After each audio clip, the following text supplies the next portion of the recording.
2024 में आखिर कौन सी है वो टॉप सेंट्रल यूनिवर्सिटीज जिनमें आप CUET के बेसिस पर एडमिशन ले सकते हो।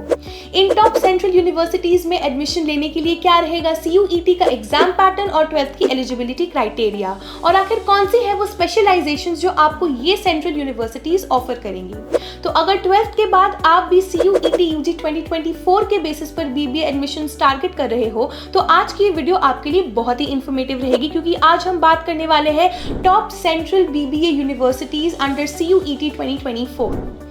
हेलो फ्रेंड्स, मेरा नाम है नंदिनी। मैं खुद हूँ एक BBA ग्रेजुएट और मुझे है 2 साल का कॉर्पोरेट वर्किंग एक्सपीरियंस, और आज मैं अपने एक्सपीरियंस के बेसिस पर आपको गाइड करने की पूरी कोशिश करूंगी। तो अगर आप इस चैनल पर नए हो तो चैनल को सब्सक्राइब कर ले, वीडियो को लाइक और शेयर करना ना भूलें।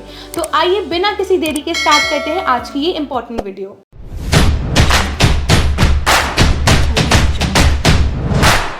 CUET UG इंडिया के one of the top entrance exams में से एक है, जिसके बेसिस पर आप प्राइवेट, डीम्ड, गवर्नमेंट और सेंट्रल यूनिवर्सिटीज में एडमिशन ले सकते हो।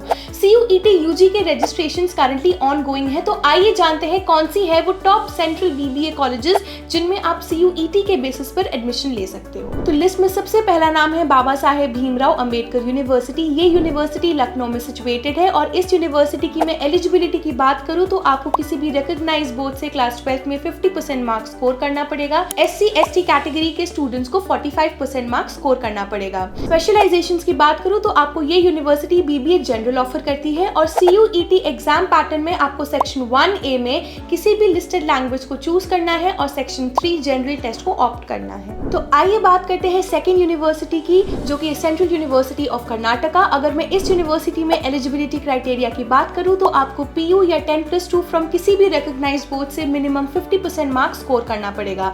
SC/ST रिजर्व कैटेगरी के बच्चों को मिनिमम 45 मार्क्स स्कोर करना पड़ेगा। अगर मैं स्पेशलाइजेशंस की बात करूं तो ये आपको BBA जनरल ऑफर करती है, और CUET एग्जाम पैटर्न की बात करूं तो सेक्शन 3 ऑफ द पेपर यानी जनरल टेस्ट के मार्क्स के बेसिस पर मेरिट लिस्ट प्रिपेयर की जाएगी। थर्ड पोजीशन पर है डॉक्टर हरि सिंह गौर विश्वविद्यालय। स्टूडेंट्स, ये सेंट्रल यूनिवर्सिटी मध्य प्रदेश में लोकेटेड है। अगर मैं इस यूनिवर्सिटी के एलिजिबिलिटी क्राइटेरिया के बारे में बात करूं तो आपको किसी भी रिकॉग्नाइज्ड बोर्ड से क्लास 12 में मिनिमम 45% मार्क्स स्कोर करना पड़ेगा, और रिजर्व कैटेगरी के बच्चों को 5% का रिलैक्सेशन भी मिलेगा।